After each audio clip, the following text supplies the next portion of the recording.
하버드 출신의 성공한 이들이 찾아낸 인생 깨달음. 무천강의 하버드 지혜 수업 두 번째 시간입니다. 안녕하세요. 행복사제입니다. 성공한 이들의 78가지 실제 사례를 통해서 과연 어떻게 살 것인가의 답을 찾아 힘겨운 이들에게 희망의 메시지를 전하는 책이지요. 성공한 이들은 어떻게 위기를 극복할까? 그들을 성공으로 이끈 인생 철학과 비범함은 과연 무엇일까? 저자가 오랜 기간 광범위한 조사와 연구를 통해 모은 수많은 실제 사례와 해답들은 우리 인생의 힌트가 되어줄 뿐 아니라 넘어진 자리에서 딛고 일어설 지팡이가 되어주기도 합니다. 지난 시간에 7곡지의 글을 읽어드렸는데요. 우측 상단에 뜨는 하버드 지혜 수업의 첫 번째 영상 카드를 클릭하셔서 먼저 보셔도 되고 순서 상관없이 들으셔도 좋을 것 같습니다. 각각의 에피소드가 짧고 임팩트 있게 정리가 되어 쉽게 전달될 뿐 아니라 몇 곡지 말미에 첨언된 하버드 위즈덤 클래스라는 간략 멘트가 메시지를 정리하는 데 도움을 줍니다. 그럼 무천강의 하버드 지혜 수업 함께 읽어보겠습니다.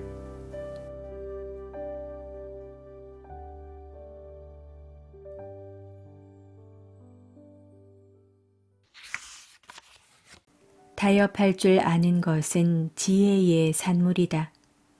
아무리 부자이고 오만한 사람이라도 삶의 거센 풍파 앞에서 허리가 휘는 것은 똑같다. 타협할 줄 아는 사람은 세상 물정에 밝아 굽힐 줄도 안다. 너무 우쭐대는 사람에게는 비난이 따르기 쉬운데 명성이 높을수록 받는 공격이 크기 때문이다. 그래서 타협할 때는 잘난 체 해서는 안 되고 스스로를 낮춰야 한다. 상대에게 인정받는 비결이고 사람이 따르도록 하는 비법이다. 삼국시대에 조조가 유비를 잔치에 초대했다. 유비는 조조의 의중을 몰라 안절부절 못하면서도 겉으로는 마음껏 마셨다. 두 사람이 한창 거나하게 마셨을 때 하늘에 갑자기 먹구름이 짙게 깔리더니 당장 폭우가 쏟아질 것처럼 보였다. 이때 조조가 유비에게 말했다. 당신은 사방을 두루 돌아다녀서 현세의 영웅들을 잘 알고 있을 것입니다. 이 영웅들에 대한 당신 생각을 말해 주실 수 있겠습니까? 한참을 생각하던 유비는 원술, 원소, 유표, 손견, 유장, 장로 등 유명한 장수에 대한 자기 생각을 말했다. 유비가 말을 마치자 조조는 그 사람들은 모두 평범하고 무의도식하는 사람들인데 어떻게 영웅이라고 할 수 있겠냐며 비웃었다. 유비가 되물었다. 제가 아는 사람은 이들 뿐인데 승상께서는 어떤 고견이 있으십니까? 조조는 영웅은 모름지기 큰 뜻을 품어야 한다고 말했다. 그럼 승상은 이 세상에 누가 큰 일을 감당할 수 있다고 생각하십니까? 유비 물음에 조조는 한바탕 크게 웃고 나서 손가락으로 유비를 가리키고 또 자신을 가리키며 말했다. 오늘날의 영웅 중 그 임무를 맡을 사람은 당신과 나밖에 없을 것입니다. 유비는 이 말을 듣고 놀라 들고 있던 젓가락을 땅에 뚝 떨어뜨렸다. 마침 밖에 천둥 소리가 요란하고 비바람이 몰아쳤다. 유비는 일부러 놀라는 척하며 허둥지둥 허리를 굽혀 젓가락을 집어들었다. 그 모습을 본 조조는 더 크게 웃으며 사내 대장부가 천둥 소리도 무서워하느냐고 비꼬았다. 조조는 유비도 다른 사람들과 같을 뿐이라고 생각했다. 유비는 큰 뜻을 품고 있는 사람이었다. 조조에게 일부러 나약한 모습을 보여주며 자신에 대한 경계심을 풀도록 유도했다. 총명한 유비는 이 기회로 조조의 의심에서 비켜나 자기 계획을 발전시킬 안정적인 환경을 얻었다. 큰 뜻을 품고 있는 사람은 호언장담하지 않고 돌다리도 두드리며 건너듯 모든 상황에서 신중을 기한다. 어느 땐 일부러 나약한 모습을 보여주며 자신에 대한 경계심을 풀도록 유도한다. 상대의 의심에서 비켜나 자기 계획을 발전시킬 안정적인 환경을 얻는 것이다. 인간사는 외줄타기와 같다. 자유자재로 마음을 굽히고 펼 줄 아는 경지에 이르면 힘들고 어려운 고난과 마음의 어려움도 무사히 헤쳐나갈 수 있다. 마음을 자유자재로 굽히고 펼 줄 알면 좌절과 치욕은 다시 일어서는 힘이 된다. 더불어 사는 세상이기에 자신의 의지대로만 살아갈 수 없다는 사실을 기억해야 한다. 현실적인 면을 고려해 자기 주장을 굽히고 조정할 줄 알아야 한다. 더 멀리 뛰기 위한 성공을 향해 앞으로 나아갈 수 있도록 밀어준다. 하버드 대학 심리학 박사 웨샤우둥은 좋은 심리 상태를 가진 사람들은 타협할 줄 알고 억울함을 견디며 고생을 견딜 줄 안다라고 말했다. 어쩔 수 없이 머리를 숙여야 할 때 우리는 몸을 수그리고 평화를 얻어야 한다. 잠깐의 억울함은 장기적인 이익을 위해 필요하다. 겸손함으로 다른 사람의 경계와 경각심을 누그러뜨릴 때 당신에게 평화가 찾아온다. 올바른 선택을 했다면 주저하지 마라. 매우 부지런한 젊은이가 있었다. 여러 방면에서 주위 사람들보다 나았지만 도전하는 일에서 성공한 적이 없었다. 그는 하늘이 매우 불공평하다고 느꼈다. 그는 가까운 산에 지혜로운 사람이 있다는 소식을 듣고 그에게 가르침을 청하기로 하였다. 지혜로운 사람은 젊은이의 이야기를 듣고 자신의 세 제자와 함께 산에 가서 나무를 베어오라고 했다. 젊은이와 제자 3명이 돌아올 때 땀을 뻘뻘 흘리며 뗄나무 두 묶음을 메고 비틀거리며 돌아오는 젊은이가 보였다. 그의 2 제자는 앞서거니 뒤서거니 하며 젊은이의 뒤를 따르고 있었다. 앞선 제자는 좌우로 땔감을 한쪽에 4묶음씩 짊어지고 빠르게 걸어왔다. 그리 힘들어 보이지 않았다. 그러나 맨 뒤의 제자는 빈손으로 가볍게 따라오고 있었다. 3사람이 땔감을 내려놓을 때 강 위로 3번째 제자와 나무 8단이 쌓인 뗏목이 멈춰 섰다. 지혜로운 사람은 각자가 베어온 나무가 마음에 드느냐고 물었다. 젊은이는 온 얼굴에 흐르는 땀을 닦으며 말했다. 사부님, 저에게 다시 한번 기회를 주십시오. 저는 처음에 나무 6다발을 베었습니다. 그런데 메고 오는 도중에 힘들어 2다발을 버렸고 또 힘이 들어 2뭉치를 더 버렸습니다. 비록 땔감을 2묶음만 메고 왔지만 그래도 저는 정말 최선을 다했습니다. 다른 2 제자는 저희 2사람은 나무를 2묶음씩 베었고 4묶음을 맬 대로 맸고 별로 힘들지 않았습니다. 그리고 도중에 젊은이가 버린 땔감도 이렇게 짊어왔습니다. 라고 말했다. 뗏목을 탄 제자는 저는 키가 작고 힘이 약해 2묶음은 고사하고 1묶음이라고 해도 제가 맬 수 있을 거란 보장이 없었습니다. 그래서 곰곰이 생각해 본 결과 물길로 이동하는 걸 택했습니다. 라고 말했다. 제자들의 이야기를 듣고 지혜로운 사람은 젊은이에게 혼자서 꾸준히 자신의 길을 가는 것도 좋지만 그 길이 맞는 길인지 아닌지가 관건이다 라고 말했다. 자신의 상황과 능력에 따라 다른 길을 선택해야 한다는 의미였다. 젊은이는 그 말에 큰 깨달음을 얻었다. 우리도 이야기 속 젊은이와 같지 않은가? 노력해도 성공할 수 없을 때가 있다. 그럴 때면 자신에게 매우 실망한다. 자신에게 운이 따르지 않는다고 탓하며 시간을 보낸다. 이야기 속 젊은이처럼 노력을 많이 기울이고 수많은 시도를 계속해도 자신이 노력하는 방향을 바꾸지 않으면 결코 만족스러운 결과를 얻기 어렵다. 당연히 남을 따라잡을 수도 없다.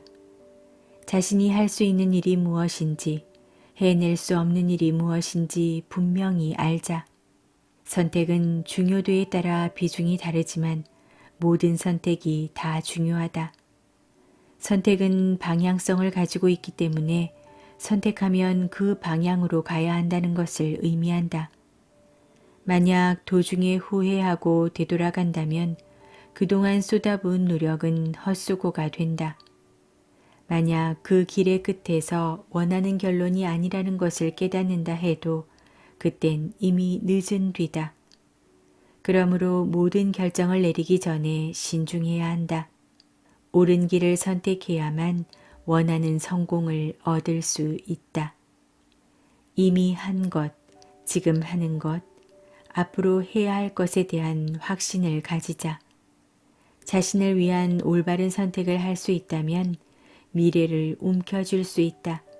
자신의 헌신과 보답이 비례하지 않는다고 한탄해서는 안 된다. 불평할 시간에 자신에게 맞는 일을 고민하라. 우쭐대는 자의 세상은 좁다. 소크라테스가 학생들과 이야기를 나누고 있었다. 이때 어느 부유한 학생이 아테네 부근의 비옥한 땅에 자기 집이 있다고 자랑하였다. 그 땅이 얼마나 크고 비옥한지를 끊임없이 친구들에게 자랑했다. 그런 그를 보고 소크라테스가 물었다. 지금 친구들에게 유럽이 어디에 있는지 보여줄 수 있는가? 네, 여기 보이는 전부 다입니다. 그는 손가락으로 지도 전체를 가리켰다. 소크라테스가 또 물었다. 좋아, 충분히 크군. 그렇다면 지금 그리스가 어디 있는지 우리에게 알려줄 수 있는가? 이번에 학생은 지도에서 그리스를 찾아냈다. 그것은 유럽에 비해 너무 작았다. 훌륭해. 그럼 이제는 아테네가 어디에 있는지 알려주게. 어휴, 아테네는 더 작죠. 여기 있어요. 학생은 말하면서 지도 위에 작은 점을 가리켰다. 소크라테스는 다시 말했다. 그럼 이제 당신의 기름진 땅도 찾아보게. 이번에 학생은 그 비옥한 땅을 찾아내지 못했다. 생각해보면 아테네도 지도상에서 작은 점 하나였는데 그의 집의 땅이 뭐라고 찾을 수 있겠는가? 그러자 그는 멋쩍어하며 말했다. 죄송합니다. 찾을 수가 없네요. 너무 작아서. 먹물 한 방울이 맑은 물에 떨어지자 이 물은 금방 변색돼 마실 수 없게 됐다라는 교훈이 있다. 그런데 먹물 한 방울을 바다에 떨어뜨리면 바다는 여전히 푸른색이다. 왜일까? 양이 다르기 때문이다. 잘 익지 않은 이삭은 꼿꼿이 위로 뻗고 잘 익은 이삭은 고개를 숙인다. 익은 벼와 익지 않은 벼의 밀도가 다르기 때문이다. 지식이 어설픈 사람은 이를 드러내고자 고개를 치켜들고 아는 것이 많은 사람은 겸손하게 자기를 낮춘다. 어떤 사람은 항상 자신이 위대하다고 생각하지만 그것은 그 자신의 잠재의식과 작은 세계에 국한되어 있다는 사실을 알아야 한다. 아무리 우월한 사람이라도 자기가 속한 환경에서 벗어나면 그 또한 아무것도 아니다. 그렇다. 당신이 이 넓은 우주에서 머리 3개, 팔 6개를 가지고 있다 손치더라도 단지 하나의 작은 존재일 뿐이다. 만약 당신 스스로 이미지가 좋고 위대한 사람이라고 생각한다면 반문해보자.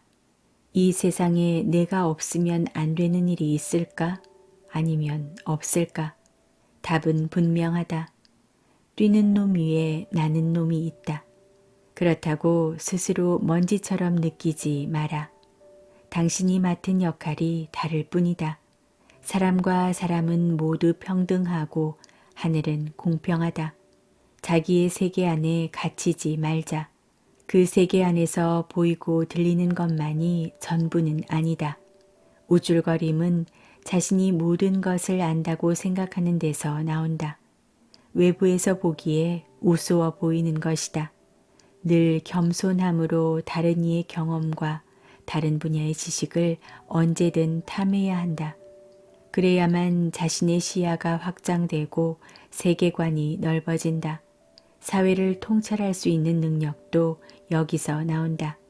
이전까지 전문가가 우대받는 사회였다면 현대는 학문과 학문을 연결하고 기술과 인문학을 잇는 인재들이 대우받는다. 그러므로 우쭐거릴 요소가 있다면 그 요소에 가치를 더해줄 또 다른 분야를 섭렵해보자. 하버드 대학 교수는 수업이 끝날 때마다 학생들에게 내 짧은 식견일 뿐이다. 여러분은 충분히 자기만의 방식으로 생각할 수 있다 라고 겸손하게 말한다. 세계 인류대학의 교수가 이럴진대 우리도 이와 같을 필요가 있지 않을까? 당신은 나일 뿐 온 세상을 대표할 수는 없다. 겸손한 마음을 유지하라. 나의 작음을 알고 세상의 크기를 인정하자. 당신은 끝없는 탐색 속에서 분발하여 끊임없이 자기 삶의 가치를 실현할 길을 찾아야 한다. 감정의 노예가 되지 마라. 작가 오헨리는 친구와 함께 슈퍼마켓에 과자를 사러 갔다. 계산할 때 감사합니다 라고 점원에게 인사를 건넸지만 드는 둥 마는 둥 아무 말도 하지 않았다. 어쩜 저렇게 예의가 없을까? 서비스도 정말 형편없군. 이라고 친구는 끊임없이 불평했다. 저 사람은 오후마다 저랬네. 오헨리가 차분하게 대꾸했다. 친구는 계속 그랬는데도 왜 정중하게 인사한 거냐며 따졌다. 이에 오헨리의 답은 명쾌했다. 그 사람이 내 감정을 다스리게 할 이유는 없지 않은가. 화를 낼 줄 모르는 자는 미련한 자이다. 하지만 화를 내지 않는 자는 총명한 자다. 화내는 것도 습관이다. 화는 선택이고 화를 내는 것은 아무 생각을 거치지 않은 충동적인 반응이기 때문이다. 따라서 자신이 무엇 때문에 화가 났는지 제대로 알지 못하는 경우가 많다. 무엇이 분노를 유발했는지 물어보면 그 어떤 단서도 찾지 못하고 횡설수설한다. 분노는 현상과 상황에 대한 개인의 인식과 해석, 평가에서 비롯된다. 물론 사람의 성격과도 어느 정도 관계가 있다. 하지만 결정적인 원인은 자신의 감정 컨트롤 능력에 달려있다. 자기 안의 감정과 싸움은 너무나 잘 아는 적과 싸우는 것과 마찬가지여서 승률이 떨어진다. 양면성을 가진 감정이 시시각각 좌지우지하려 들기 때문이다. 상대의 사소한 말에 흥분하고 감정을 조절할 힘을 잃어버린다. 그로 인해 처음 화난 것보다 과격한 행동과 말이 표출된다. 박쥐 한 마리가 자유롭고 힘찬 야생마를 죽일 수 있다. 박쥐가 야생마의 다리에 매달려 날카로운 이빨로 힘껏 깨물면 거칠고 급한 성격의 야생마는 붉은 피를 보고 격분해서 날뛴다. 자기 피를 빨고 있는 박쥐가 괘씸해 분을 이기지 못하는 것이다. 박쥐는 야생마의 피를 적당히 빨아먹고 떠나지만 불쌍한 야생마는 지나치게 흥분한 나머지 피를 많이 흘리고 죽게 된다. 박쥐는 몸집이 작고 피를 빨아먹는 양도 적기 때문에 야생마를 죽이기엔 턱없이 부족하다. 정작 야생마를 죽음으로 몰고 간 것은 야생마의 분노였다. 화가 날 때 냉정하게 대처하는 것 외에도 순간 전환법으로 분노를 다스릴 수 있다. 비난을 받아 화가 난다면 주의를 다른 곳으로 돌려 기쁘게 하는 것들을 생각해보라. 즐거웠던 순간이나 생각만으로도 기분 좋아지는 친구나 어릴 적 행복했던 일도 좋다. 기분이 유쾌해지면 화가 가라앉고 분노도 사그라든다. 감정을 조절하고 분노로부터 탈출하는 하나의 방법이다. 하지만 감정을 통제하는 일이 말처럼 쉽게 되지 않는다. 단계별로 상승하지 않고 순간의 위력이 엄청나게 강해 통제 불능 상태에 이르기도 한다. 그렇지만 계속 감정 조절하기를 시도해야 한다. 자신만의 분노 해소 방법을 찾으면 좋다. 분노를 삭힐 수 있다면 운동을 하거나 종이를 찢는 행위도 가능하다. 음악을 크게 틀어놓고 몸을 흔들어도 좋다. 아니면 걷거나 산에 오르는 것도 추천한다. 나폴레옹은 자신의 감정을 잘 다스리는 사람은 한 도시를 손에 넣은 장군보다 더 위대하다라고 말했다.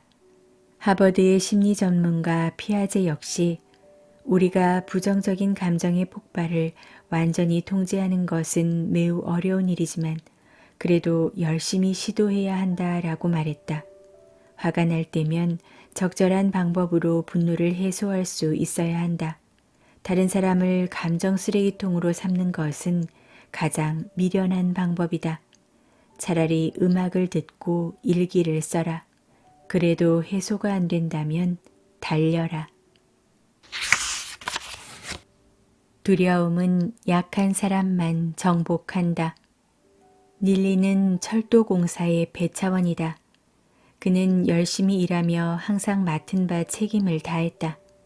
그런 그에게 단점이 하나 있었는데 인생에 대해 과도하게 비관적이라는 것이다. 그는 항상 부정적인 시선으로 세상을 바라보았다. 어느 날 철도회사 직원들이 사장의 생일을 축하하기 위해 모이기로 했다. 모두 일찍 서둘러 가버렸는데 공교롭게도 닐리는 부주의로 기차의 냉장실에 갇히게 되었다. 닐리는 소리를 지르고 두드렸지만 아무도 그의 함성을 듣지 못했다. 밖에 아무도 없다는 사실을 알고 그는 주저앉아 숨을 몰아쉬었다. 그는 생각할수록 무서워졌다. 섭씨 영하 20도 이하의 온도를 유지하는 기차 냉장실이므로 제 시간에 나가지 못하면 반드시 얼어 죽는다는 생각이 들었다. 죽음의 공포가 덮치자 체온이 떨어지고 있다는 느낌이 들었다. 냉기는 더 강해지고 체온은 급격하게 떨어지는 것 같았다. 그는 움직이던 몸을 멈췄다. 서서히 절망하며 떨리는 두 손으로 어깨를 감싸고 어둠 속에서 울었다. 다음날 아침 직원들이 출근해서 냉장실을 열었을 때 닐리가 그 안에 웅크리고 있는 것을 보고 매우 놀랐다. 그의 몸은 아무리 해도 풀리지 않을 정도로 단단하게 굳어 있었다. 닐리를 급히 병원으로 옮겼지만 결국 살리지 못했다. 안타까운 사실은 기차 냉동실 스위치가 완전히 꺼져 있었다는 것이다. 정비를 위해 가동을 중지시킨 거대한 냉동실에는 산소도 가득했기 때문에 닐리가 얼어 죽을 수 없었다.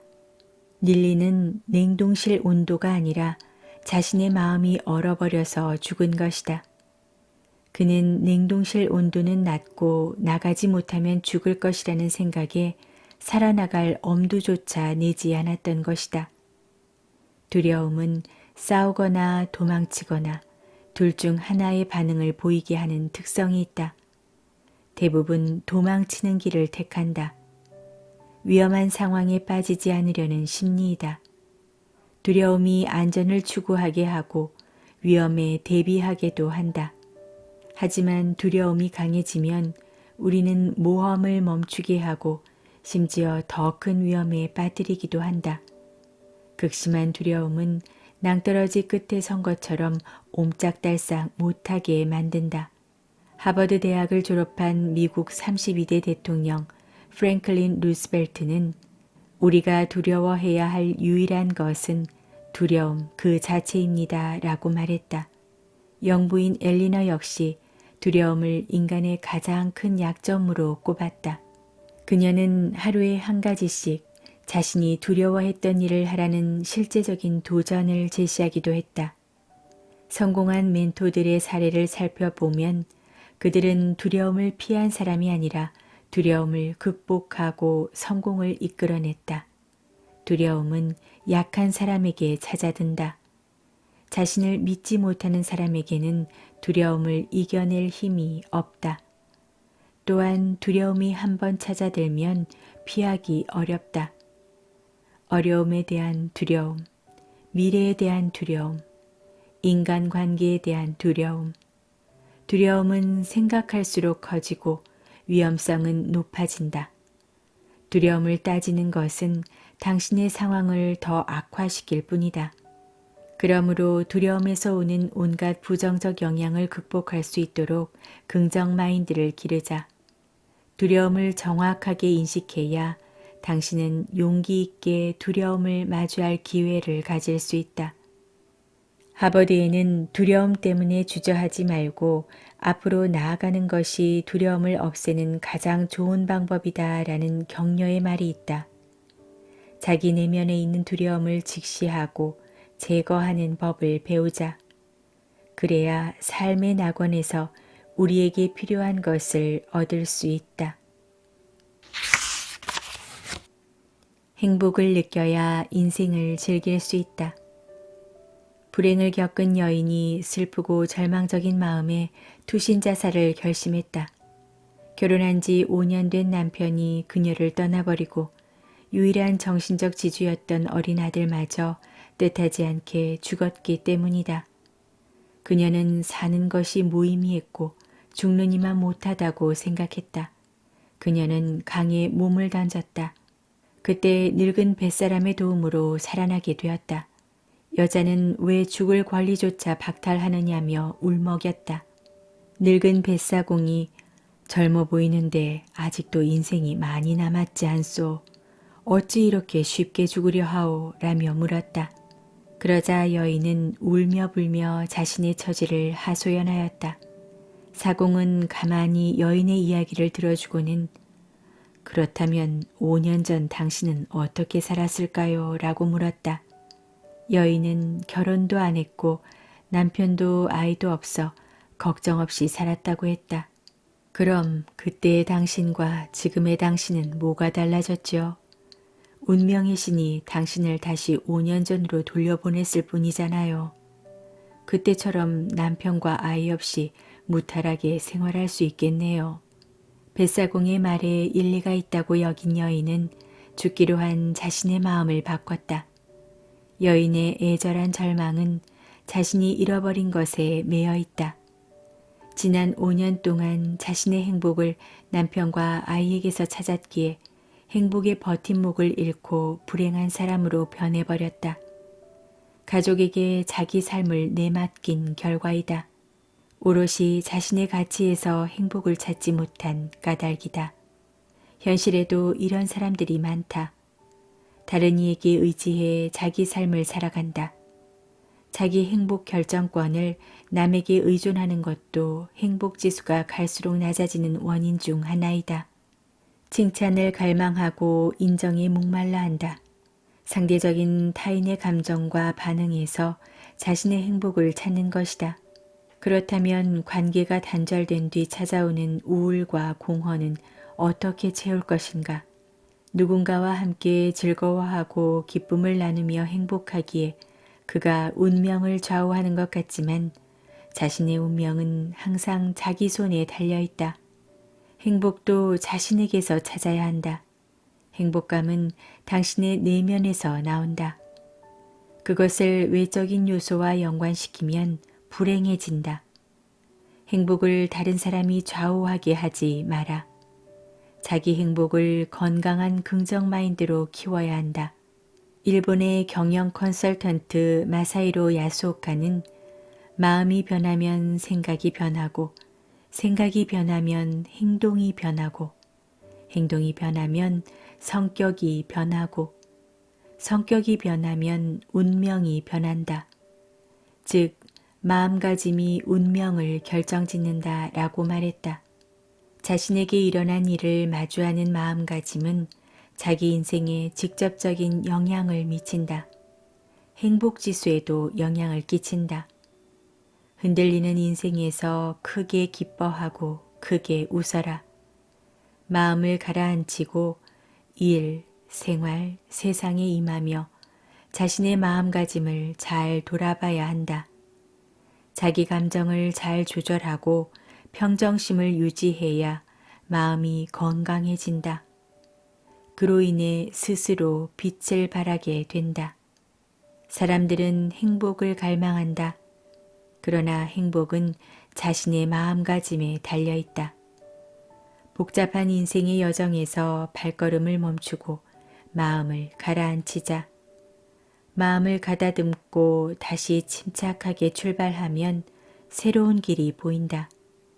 막다른 길이라면 돌아나가면 되지 않겠는가? 어리석은 자가 똑똑하다고 자랑한다. 미국 9대 대통령 윌리엄 헨리 해리스는 어렸을 때 말을 잘 하지 않았다. 가끔 말할 때면 항상 어리숙한 모습을 띠었다. 친구들은 그를 뚱딴지라고 놀렸다.